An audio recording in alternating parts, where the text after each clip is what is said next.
The morning sun filtered through the car window as Maya sat in the passenger seat, her fingers nervously fidgeting with the strap of her backpack.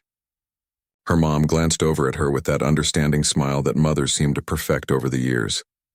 "You're going to be fine, sweetheart," her mom said softly, pulling into the drop-off zone of Oakwood Middle School. "First days are always a little scary, but remember what we talked about." Maya nodded, swallowing the nervous lump in her throat. At 12 years old, she'd been through a few first days before, but this one felt different. Moving to a new city, starting at a new school in the middle of the semester, leaving behind friends she'd known since kindergarten. Everything about today felt like stepping off a cliff without knowing if there was water below. "I know, Mom, just be myself, right?" Maya managed a small smile, trying to convince both her mother and herself that she believed those words. Her mom reached over and gently squeezed her hand. "Exactly. And remember, you're stronger than you think. You've got your dad's courage and my stubborn determination. That's a pretty powerful combination." Maya laughed at that. Her parents always knew how to make her feel better. She grabbed her backpack, took a deep breath, and stepped out of the car. The schoolyard was already buzzing with activity. Groups of kids clustered together, their laughter and conversations creating a wall of noise that made Maya feel even more like an outsider. She adjusted her backpack on her shoulders and headed toward the main entrance, her natural curls bouncing slightly as she walked. Inside, the hallways were a maze of lockers, classroom doors, and students rushing in every direction. Maya checked her schedule for the third time that morning, trying to figure out where room 214 was supposed to be. The school had sent her a map, but somehow, standing in the actual building made everything look completely different from the paper. "Excuse me," she said to a girl with glasses who was standing near a water fountain. "Do you know where room 214 is?" The girl barely glanced at her, pointed down the hallway to the left, and went back to texting on her phone. Not exactly the warm welcome Maya had hoped for, but at least she had a direction now. As she made her way through the crowded hallway, Maya couldn't help but notice how everyone seemed to already have their place here. The athletes with their varsity jackets, the artistic kids with paint-stained jeans, the academic types carrying stacks of books. Everyone belonged somewhere. Everyone except her. She was so focused on finding her classroom that she didn't notice the group of boys blocking part of the hallway until it was too late. Maya's shoulder bumped into someone solid, and her grip on her binder loosened. Papers started to slip out, scattering across the floor like autumn leaves. "Watch where you're going," a voice said sharply above her. Maya looked up to see a tall boy, probably 14 or 15, glaring down at her. He had the kind of presence that demanded attention, the kind that made other kids in the hallway instinctively step aside. His friends stood behind him, a small crowd of enablers who seemed to exist solely to laugh at his jokes and back up his attitude. "I'm sorry," Maya said quickly, kneeling down to gather her papers. "I didn't see you there." "Obviously," the boy said, and his friends snickered. "You new here or something?" "Yes, it's my first day," Maya replied, trying to keep her voice steady as she reached for a paper that had slid near his shoe. Instead of stepping aside, the boy deliberately moved his foot onto the paper, pinning it to the floor. Maya's hand froze mid-reach. She looked up at him, her heart starting to pound in her chest. "What's your name, new girl?" he asked, his tone suggesting he really didn't care but was asking anyway because he could. "Maya," she answered quietly, pulling her hand back. "Maya," he repeated, drawing out the name like he was testing it. "Well, Maya, let me give you some advice for surviving at Oakwood. Stay out of people's way, especially mine. You understand?" His friends laughed again, and Maya felt heat rising to her cheeks. Not from embarrassment, but from the kind of anger that comes from being treated like you don't matter. Her father's voice echoed in her mind, telling her to choose her battles wisely, to stay calm when others tried to provoke her. "I understand," Maya said evenly, though the words tasted bitter. The boy finally moved his foot, and Maya quickly grabbed the last paper. She stood up, clutching her now disorganized binder to her chest, and walked away without looking back. Behind her, she could hear them laughing, but she didn't turn around. She wouldn't give them that satisfaction. Room 214 turned out to be just around the corner. Maya slipped inside, grateful to escape the hallway and that uncomfortable encounter. The classroom was half full, with students chatting in small groups or checking their phones before class started. The teacher, a woman with kind eyes and graying hair, looked up from her desk. "You must be Maya Johnson," the teacher said warmly, standing up. "Welcome to Oakwood. I'm Mrs. Patterson. We're glad to have you here." "Thank you," Maya replied, managing a genuine smile for the first time that morning. Mrs. Patterson showed Maya to an empty desk near the window. As she sat down, Maya tried to organize her papers back into some semblance of order. The incident in the hallway kept replaying in her mind. She knew boys like that existed. Every school had them. The ones who thought they owned the place, who used their size or their attitude or their popularity to make others feel small. Her dad had prepared her for this in a way. Despite being one of the biggest action stars in Hollywood, he'd always taught her about staying humble, about treating everyone with respect regardless of who you were.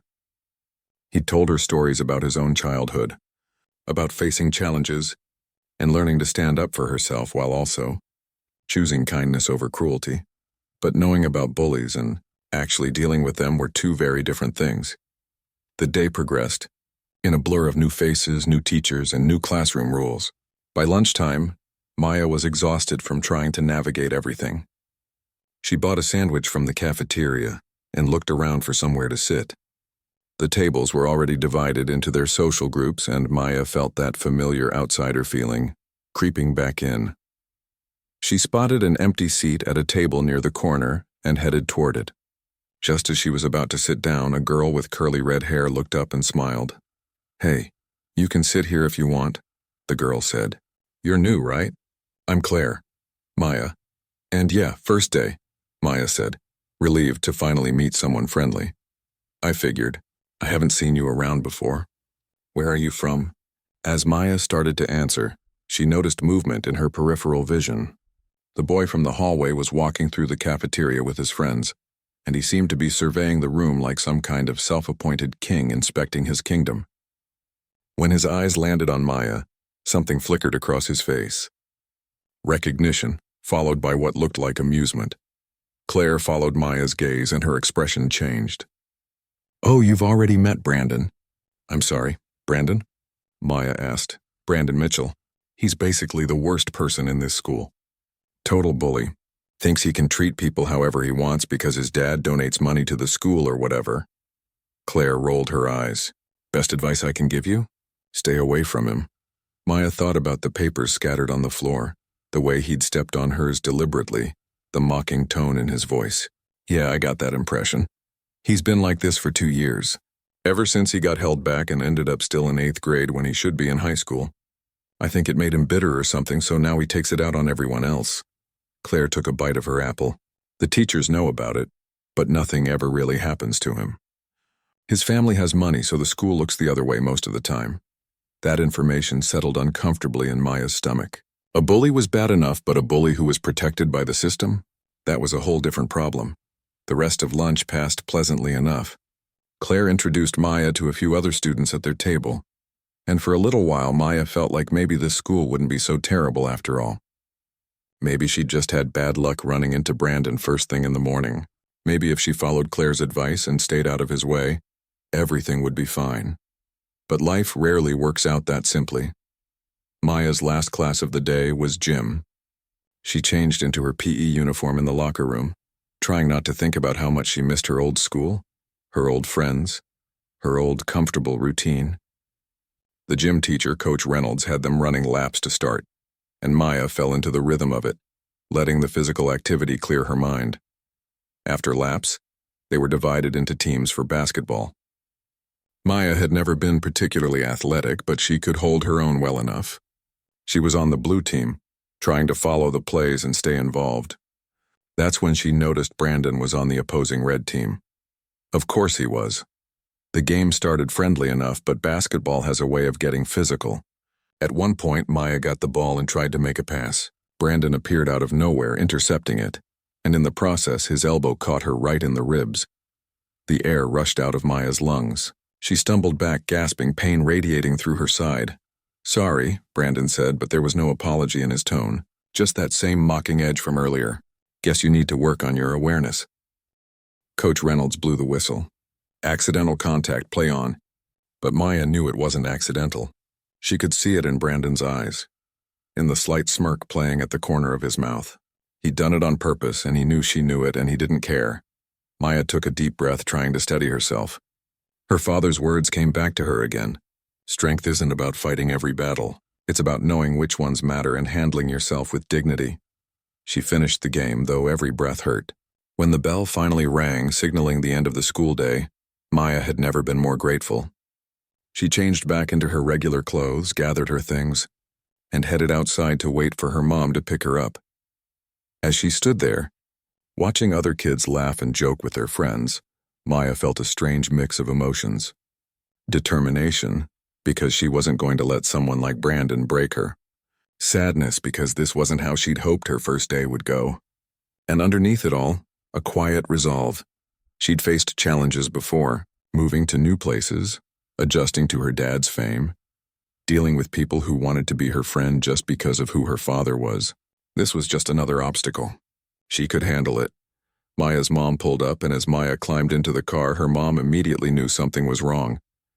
"How was your first day, honey?" she asked gently. Maya looked out the window at the school building, at the kids still hanging around outside, at the place that was supposed to be her fresh start.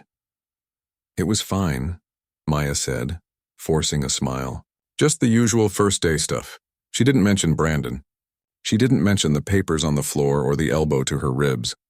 She told herself she could handle it, that it wasn't worth worrying her parents over. It was just one bad kid. She could avoid him. She could make this work. But as they drove away from Oakwood Middle School, Maya couldn't shake the feeling that today was just the beginning of something much harder than she'd expected.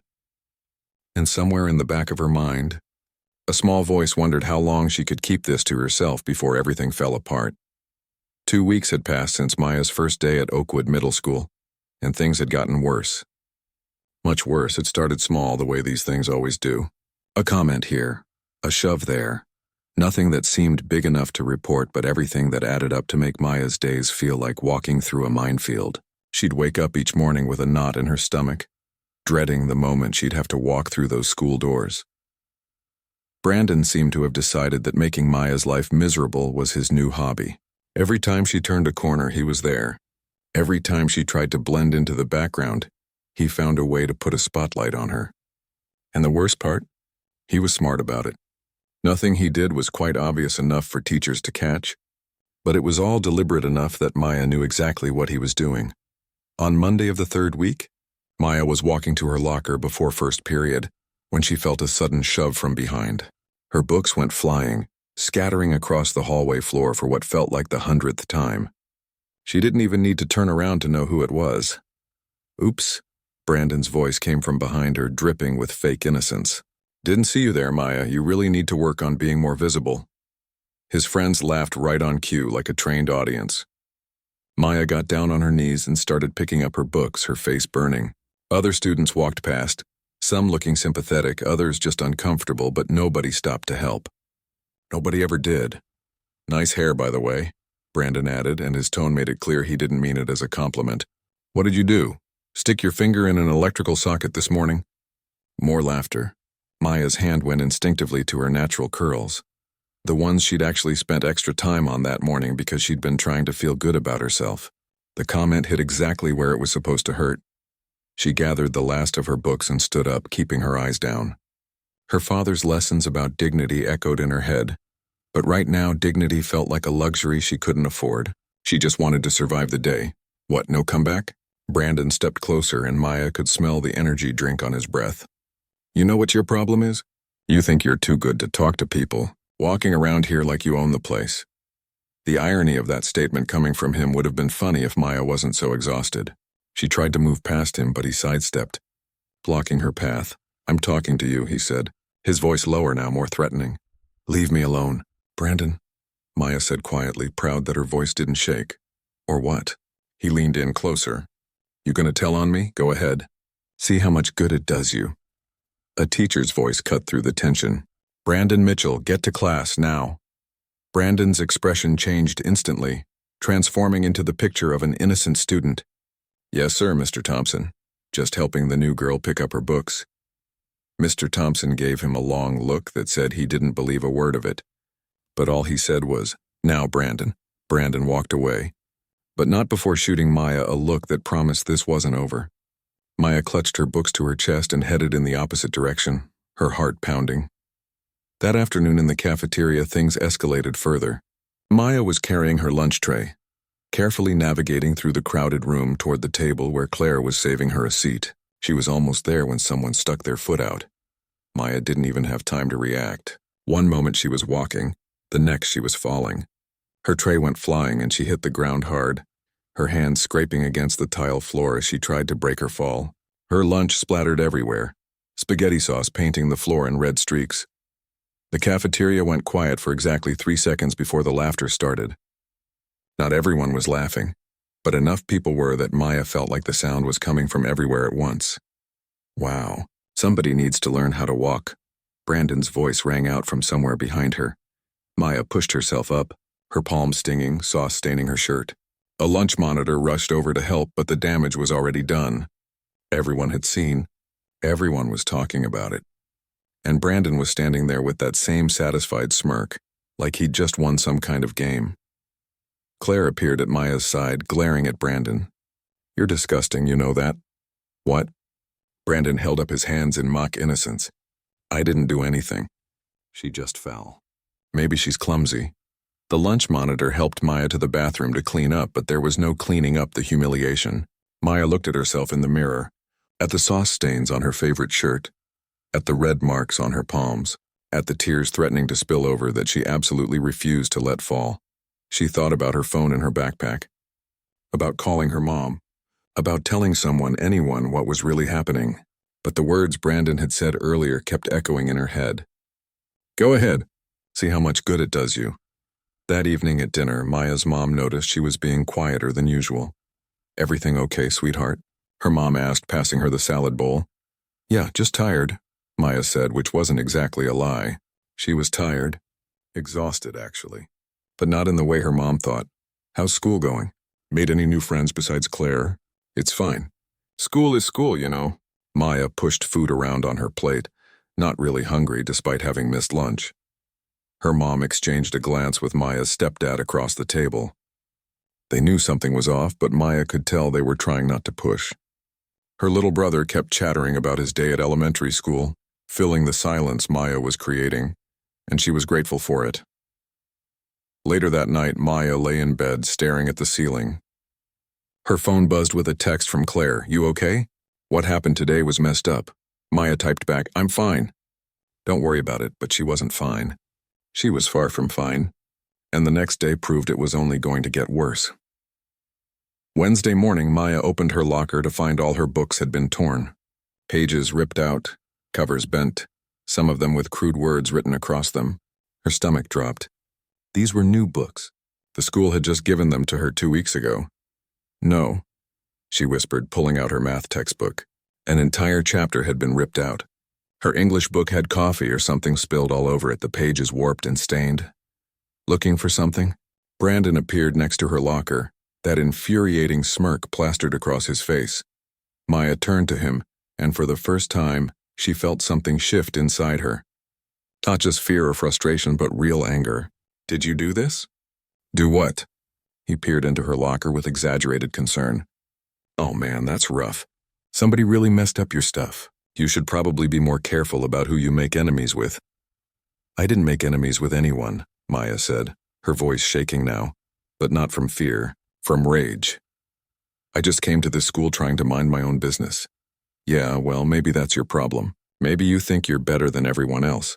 Brandon leaned against the locker next to hers. "Walking around here with your fancy clothes thinking nobody notices." "What are you even talking about?" "My clothes aren't fancy. They're just regular clothes, whatever. Point is, you need to learn your place here, and your place is keeping your head down and staying out of my way." "Why?" Maya asked, genuine confusion mixing with her anger. "Why are you doing this to me?" "What did I ever do to you?" For just a second, something flickered across Brandon's face, something that might have been uncertainty or maybe even shame, but it was gone as quickly as it appeared, replaced by that same cold indifference. "Because I can," he said simply, and walked away. Maya stood there holding her ruined books, and something inside her broke, not in a defeated way, but in a way that made her realize she couldn't keep doing this alone. She couldn't keep pretending everything was fine. She couldn't keep hoping it would just go away. She went straight to the principal's office. Principal Hayes was a stern-looking woman in her 50s with glasses that sat on the edge of her nose. She listened as Maya explained everything. The shoving, the comments about her appearance, the cafeteria incident, and now the destroyed books. "These are serious accusations, Maya," Principal Hayes said when she finished. "Do you have any proof that Brandon did these things?" "I mean, not video proof, but everyone knows it's him. Other kids have seen him do stuff. But did any of them see him damage your book specifically?" Maya's heart sank. "No, but who else would do it?" Principal Hayes sighed and leaned back in her chair. "Look, Maya, I understand you're having a difficult time adjusting to a new school. That's normal. But Brandon Mitchell is a student who's been here for 3 years. He's had some behavioral issues in the past, yes, but he's been working on them. I can't just accuse him of something without concrete evidence." "But everyone knows what he's like," Maya insisted, hearing the desperation in her own voice and hating it. "Ask any student. He bullies people all the time. What I know is that Brandon comes from a very prominent family that has supported this school for many years. His father is on the school board. These are not accusations I can make lightly." Principal Hayes folded her hands on her desk. "However, I will talk to Brandon. I'll remind him about our anti-bullying policies, and I'll make sure the teachers keep an extra eye on him. Is that acceptable?" "No," Maya wanted to scream. "It's not acceptable at all." But she could see in Principal Hayes' expression that this was all she was going to get. "Yes, ma'am," Maya said quietly. "Good. And Maya, try not to put yourself in situations where these things can happen. Sometimes the best way to avoid conflict is to stay away from students who might cause problems." Maya walked out of that office feeling worse than when she'd walked in. She'd gone there hoping for help, for someone to take her side, for the adults to actually do something. Instead, she'd gotten excuses and advice to basically make herself invisible. Claire found her in the hallway after third period. "I heard you went to Hayes' office. What happened?" "Nothing," Maya said bitterly. "Absolutely nothing. She's going to talk to him and remind him about policies. Like that's going to make any difference." "His dad's on the school board," Claire said sympathetically. "They always protect him. Last year, he pushed this kid down the stairs. The kid broke his arm. You know what happened to Brandon? 1 week of detention. That's it." Maya felt sick. If the school wouldn't help, if the adults just looked the other way because Brandon's family had money and influence, then what was she supposed to do? That afternoon, things got physical again. Maya was at her locker after school gathering her stuff to go home. Most students had already left. The hallway was quiet. Too quiet. Brandon appeared with 2 of his friends. There was something different about his energy today. More aggressive. More purposeful. "Heard you went crying to Hayes," he said, walking up to her. "That wasn't very smart, Maya." Maya's grip tightened on her backpack. "Stay away from me, or what? You'll tell the principal again. We both know how much that helped you." He was close now, invading her space in a way that made her want to back up, but she refused to. "Just leave me alone," Maya said, trying to keep her voice steady. "You know what I think. I think you need to learn a real lesson about respect." Brandon reached out and knocked her backpack out of her hands.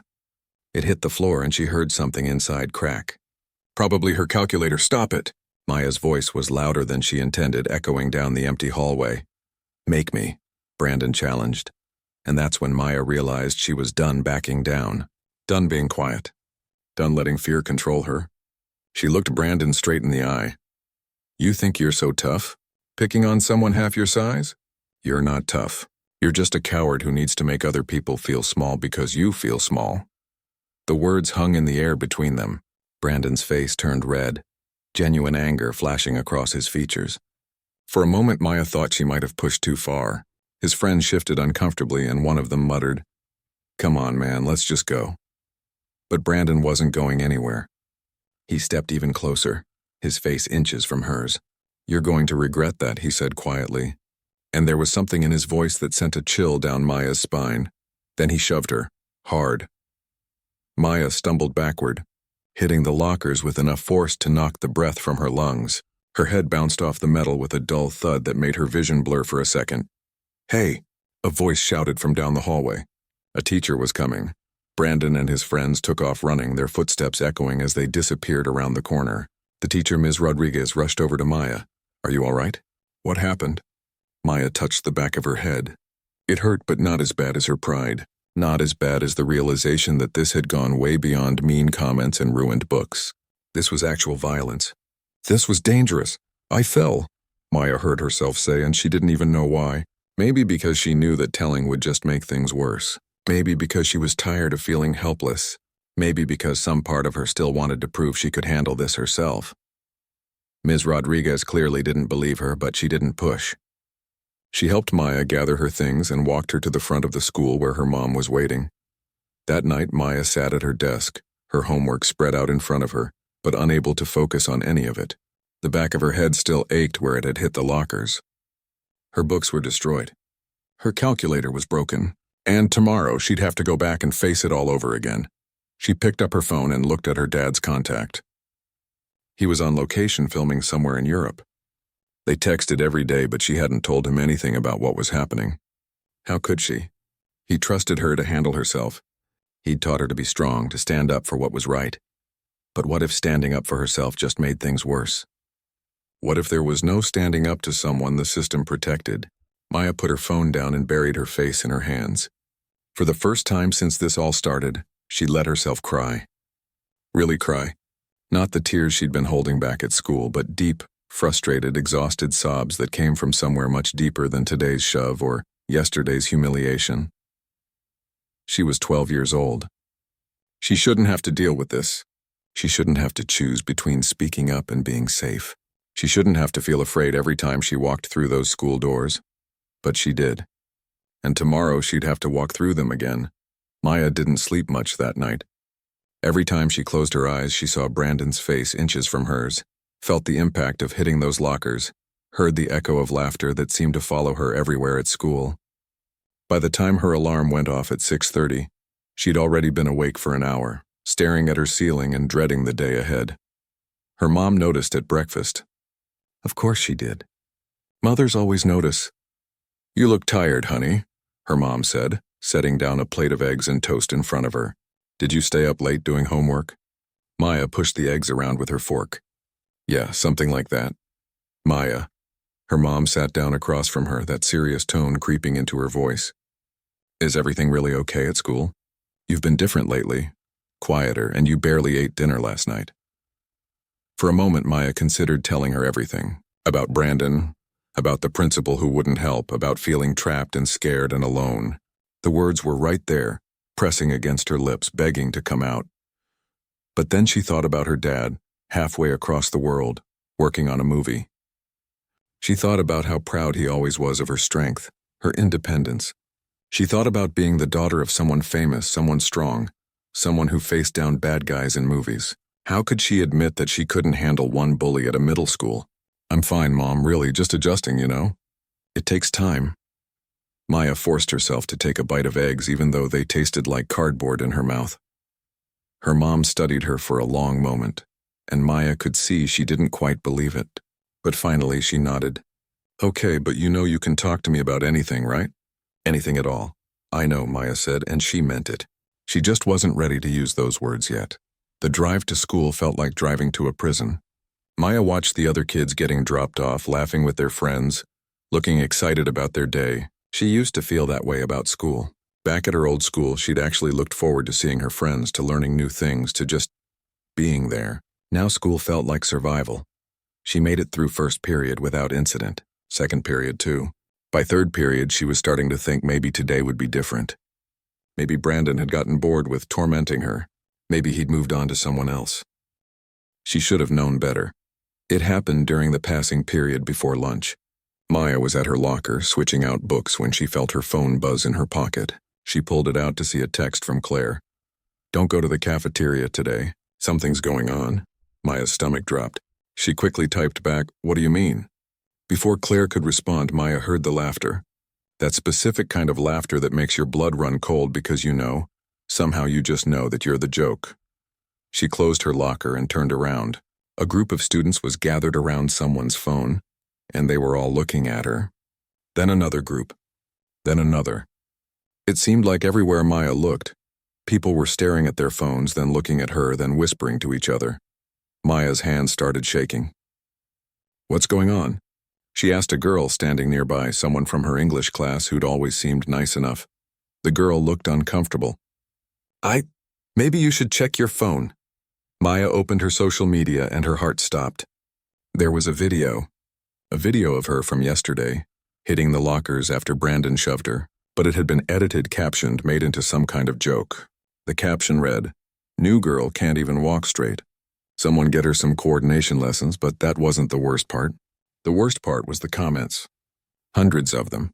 Students from her school making fun of her, calling her names, laughing at her pain. Someone had shared it to the school's unofficial page and it had blown up overnight. Maya felt like she couldn't breathe. Her vision tunneled and the hallway seemed to spin around her. Everyone had seen this. Everyone was laughing at her.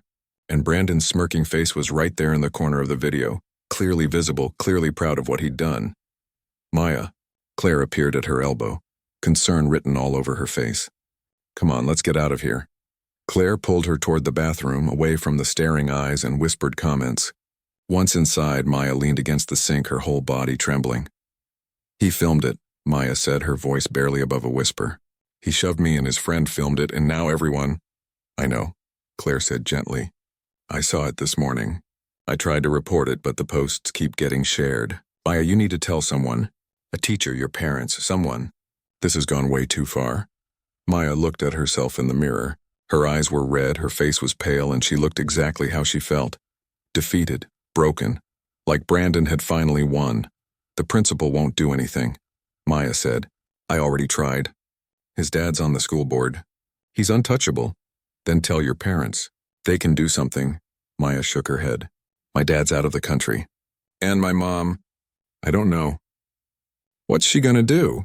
Come to school and yell at a 14-year-old? That'll just make it worse." "So you're just going to let him get away with this?" Claire's voice was frustrated now. "Maya, he assaulted you. He put his hands on you and shoved you into lockers. Then he humiliated you online. This isn't just bullying anymore.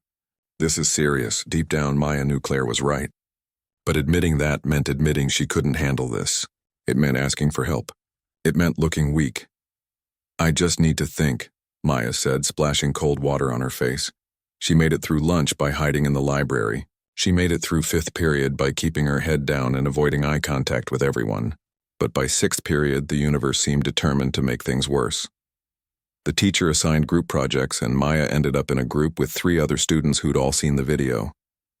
They could barely look at her, and when they did, it was with that mixture of pity and secondhand embarrassment that made Maya want to disappear. "So, who wants to do the research part?" one of them asked awkwardly. "I'll do it," Maya said quickly, just wanting something to focus on that wasn't the disaster her life had become. Cool. The boy nodded, still not quite making eye contact. "That video was pretty rough, huh?" Maya's face burned. "Can we just focus on the project?" "Right, sorry, after class." Maya was shoving books into her backpack when someone bumped into her hard enough to make her drop everything. Again. Always again. "Oops." Brandon's voice came from behind her. "Still having trouble staying on your feet, I see. Maybe you should try harder." Maya didn't respond. She just bent down to pick up her things, focusing on keeping her breathing steady, on not giving him the satisfaction of a reaction. "What's wrong?" Brandon crouched down next to her, his voice mockingly concerned. "You were so tough yesterday talking back to me. Where'd all that courage go?" "Leave me alone," Maya said through gritted teeth. "You know what the problem is with people like you?" Brandon continued, his voice low enough that only she could hear. "You think because you're new, because you probably came from some fancy school somewhere, that you're special. That you're better than everyone else here. But you're not. You're nothing. And that video, that's just the beginning. I can make your life so much worse than this." Something inside Maya snapped. Maybe it was the lack of sleep, or the video that everyone had seen, or the weeks of constant harassment finally taking their toll. But she turned to face Brandon, and for once she didn't look away. "Why?" she asked, and her voice was steady now, clear. "Why do you care so much about making me miserable? What did I ever do to you besides exist?" Brandon's expression flickered with something Maya couldn't quite read. For just a second, she thought she saw something human there, something vulnerable, but then his face hardened again. "Because I can," he said simply. "Because nobody's going to stop me." Not the teachers, not the principal, not your parents, nobody. So I suggest you either transfer to another school or get used to this being your life now. He stood up and walked away, leaving Maya kneeling on the floor surrounded by her scattered belongings, and she realized something important. This wasn't going to stop. It wasn't going to get better on its own. Brandon had made that perfectly clear. He was going to keep pushing and pushing until something broke completely, and Maya was tired of it being her that broke. That evening, Maya sat in her room with her phone in her hand, staring at her dad's contact information. She'd been staring at it for 20 minutes, her thumb hovering over the call button, pulling back, hovering again. Her dad was in Prague, filming an action sequence for his latest movie. She'd gotten a text from him that morning, a photo of him in costume with a message that said, "Miss you, princess. Kicking bad guy butt and thinking of you." He was literally fighting bad guys for a living, even if they were pretend ones. And here she was, unable to handle one real bully at a middle school. But as Maya sat there, she thought about all the times her dad had told her that asking for help wasn't weakness. It was wisdom, that the strongest people knew when they needed support, that there was no shame in admitting when something was too big to handle alone. She thought about the video, still circulating around school. She thought about Brandon's threat that this was just the beginning. She thought about going to school tomorrow, and the day after, and the day after that, always looking over her shoulder, always afraid. And she thought about the little girl she used to be, the one who loved school, who made friends easily, who faced challenges with confidence. She wanted to be that girl again, but she couldn't do it alone. Maya took a deep breath and pressed the call button. It rang once, twice, 3 times. She was about to hang up when she heard her dad's voice, warm and familiar and exactly what she needed. "Hey, princess, this is a nice surprise. Everything okay?" And just like that, hearing his voice, all the walls Maya had built up came crashing down. The tears she'd been holding back for weeks suddenly poured out, and she couldn't stop them. "Dad," she managed to choke out between sobs. "Dad, I need help." There was a pause, and she could hear the shift in his voice from casual to completely focused. "Maya, what's wrong? Are you hurt? Where's your mom?" "I'm okay, I'm home." "Mom doesn't know." "Nobody knows." The words came tumbling out now, everything she'd been holding in. The shoving, the comments, the destroyed books, the principal who wouldn't help, the video, all of it. She told him everything while he listened without interrupting. And somehow, just saying it all out loud made her feel like she could breathe again. When she finished, there was a long silence on the other end, long enough that Maya started to worry. "Dad?" When he spoke again, his voice was different, controlled but with an edge to it that Maya rarely heard.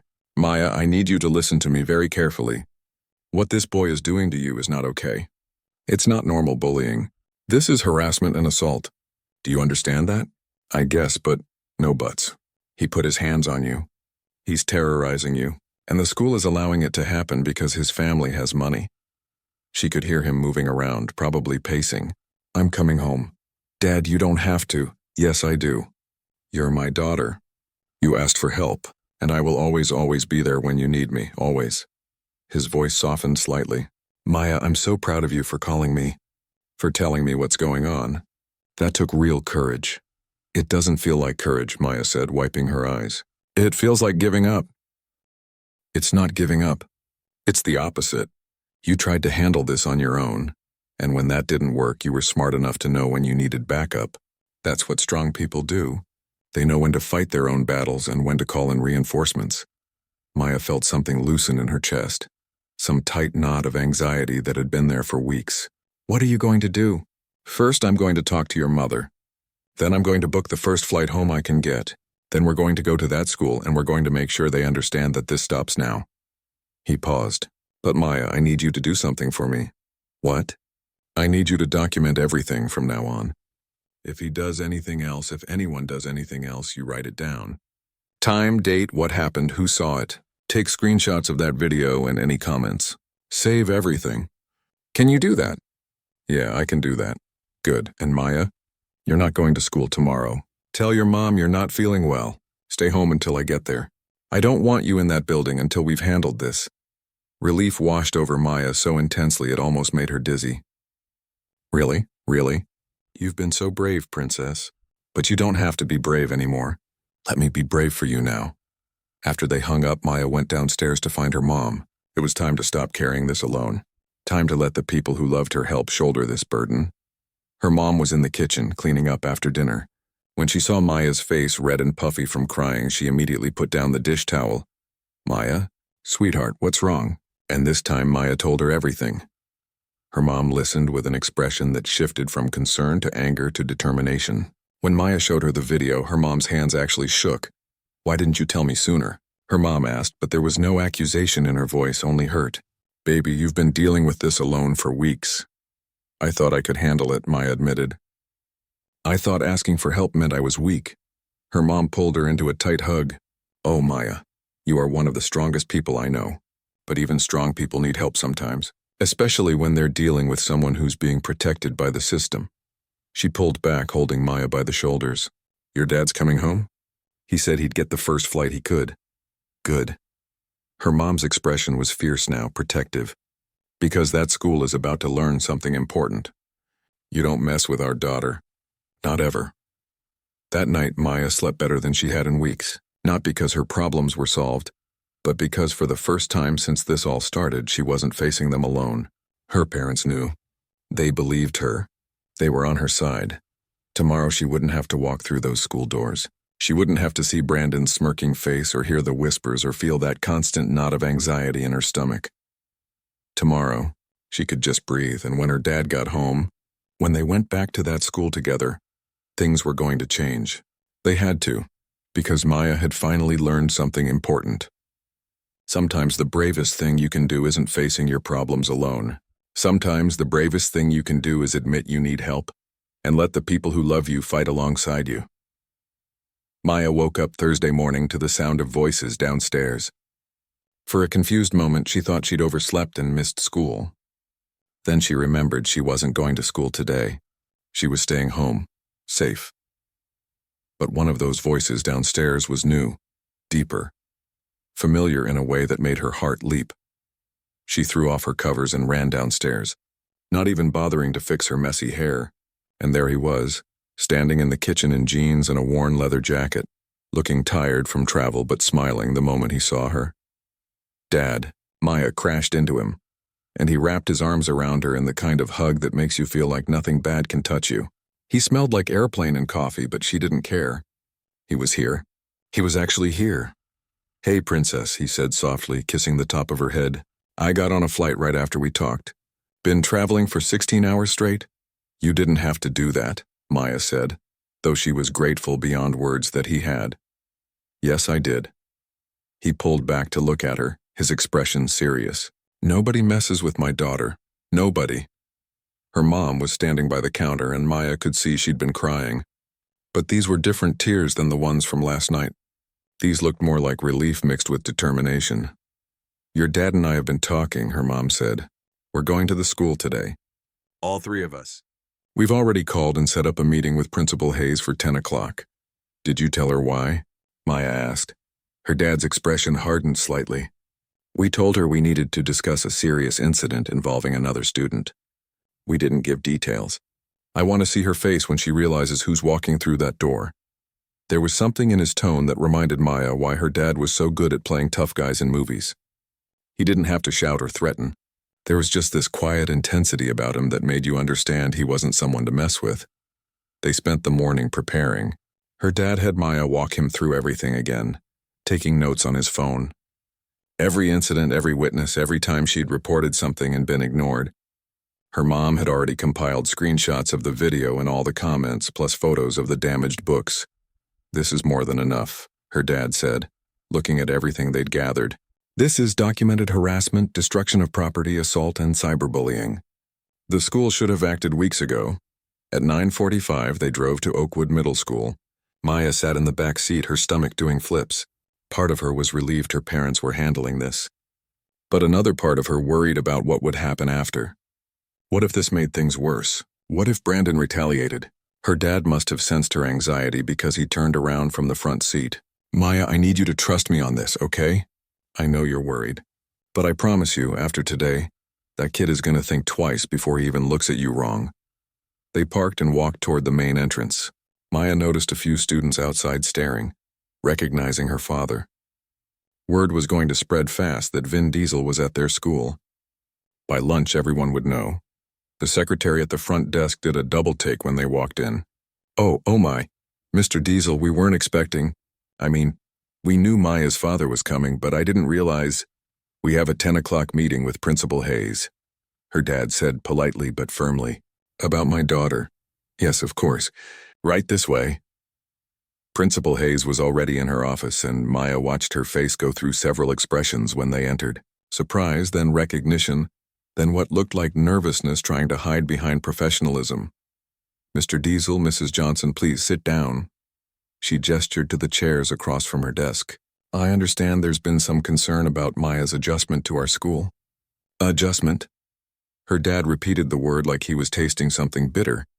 That's an interesting way to describe what's been happening to my daughter. He pulled out his phone and set it on the desk, then began swiping through photos. The damaged books, screenshots of the video, the comments, everything. This, he said, his voice calm but with steel underneath, is not an adjustment issue. This is systematic harassment and assault that your school has allowed to continue, despite my daughter reporting it multiple times. Principal Hayes' face had gone pale. She picked up the phone, looking at the evidence, and Maya could see her trying to figure out how to spin this. Mr. Diesel, I assure you, we take bullying very seriously at Oakwood. Do you? Her dad leaned forward. Because my daughter came to you 2 weeks ago. She told you she was being harassed by Brandon Mitchell. She told you he'd destroyed her school property. She told you he'd physically shoved her. And what did you do? You told her you'd talk to him and reminded her that his father is on the school board. That's not exactly, Principal Hayes faltered. That's exactly what happened, Maya's mom cut in, her voice sharp. Our daughter came to you for help, and you prioritized protecting a donor's son over protecting a student being victimized. Do you have any idea how serious that is? Mrs. Johnson, there are procedures we have to follow. We can't just accuse a student without proper evidence. The evidence is right there. Her dad pointed at the phone. Video evidence of him shoving her into lockers. Documented evidence of cyberbullying that has been viewed by hundreds of students at this school. Witness testimony from multiple students about his behavior. What more evidence do you need? Principal Hayes set down the phone, and Maya could see her mentally scrambling. I understand your frustration, and I apologize if Maya felt her concerns weren't taken seriously. But Brandon has been a student here for 3 years, and while he's had some behavioral issues, we've been working with him. Working with him? Her dad's voice rose slightly, and even Principal Hayes seemed to shrink back. You've been enabling him. There's a difference. And now I want to know exactly what you're going to do about this situation. Right now. Today. There was a knock on the door, and the secretary poked her head in. I'm sorry to interrupt, but Mr. Mitchell is here. You asked me to call him when the Johnsons arrived. Maya's dad raised an eyebrow. Mr. Mitchell, that would be Brandon's father? Yes, Principal Hayes said, recovering some of her composure.